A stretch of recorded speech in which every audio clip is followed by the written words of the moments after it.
One of the things that I really like that you do is website audits for marketing professionals. And one of the things that I like to know more of is, what do you do specifically for website audits?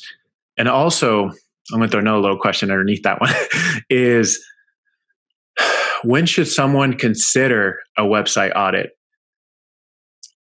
Because a lot of times they don't know, right? Mm-hmm.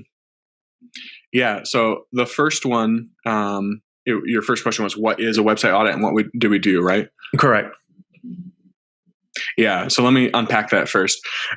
Traditionally, when you think of a website audit, you would think that someone's going to come in, go through your website, make sure all the links work, make sure that the website is functioning properly.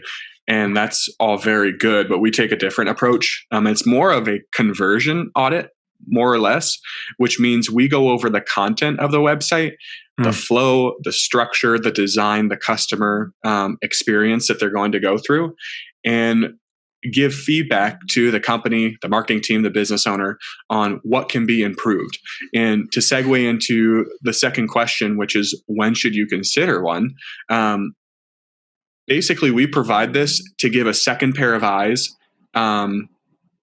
for your marketing team, for your company, as a business owner, that second pair of eyes that can say, yes, you're either doing it right, or here are some key areas that you can improve because you've been so focused on your company, on your business, that it's tough for you to see what customers are experiencing. So we purposely go in and not really tear it apart, but give some corrective criticism.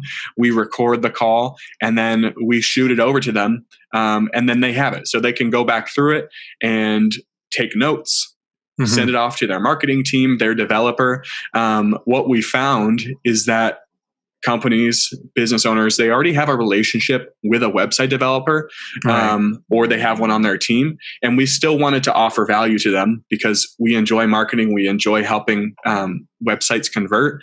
So this was just a nice way for us to do that, where we didn't have to do the website development, but we could still help them. So you mentioned you record. So do you do it over Zoom to record, or is it a phone call recording? You don't just send the PDF over, or do you even send the PDF? So we do a couple of different things. We get on Zoom, we record the call, and we get out our red marker right there on Zoom and just start circling, Xing, doing all kinds of visual things. I love that. So they can get a really good idea of what needs to change, so that they can hand it to their website designer or developer. Or some of them honestly do it themselves if it's a marketing team, and they get the visual on what needs to be done. In addition to that, we send over a one-page report of some of the key takeaways, so they can have that as well. So they're really set up for success. And sometimes they get to the point where they're in the call and they're like, wow, I really like all this. Just do it for me. And we go in and do that as well. So, whatever people are looking for, we're happy to do that in that arena for sure. I love that. How do you handle a website audit if they have multiple websites? Like, say I come to you and I said, hey, here's the primary domain name, but I also have 2 other websites. Do you just count that as one website audit, or do you do it per domain? So we do it per domain, solely for the reason that a lot of times it's a whole different funnel. If it's close to the same funnel, they should probably be on the same website anyway if they're going for the same goal.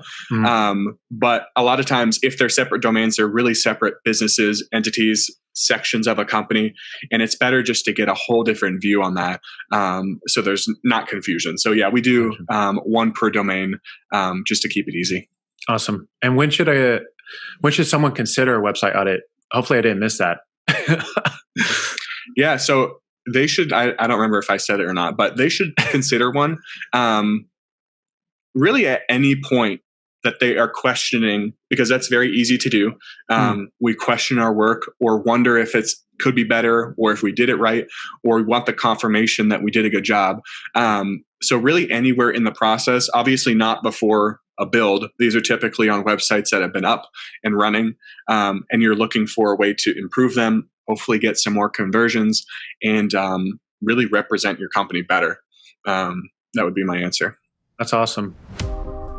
All right, guys, thank you so much for watching. As a reminder, don't forget to subscribe. You can also listen to our podcast on your favorite podcasting app.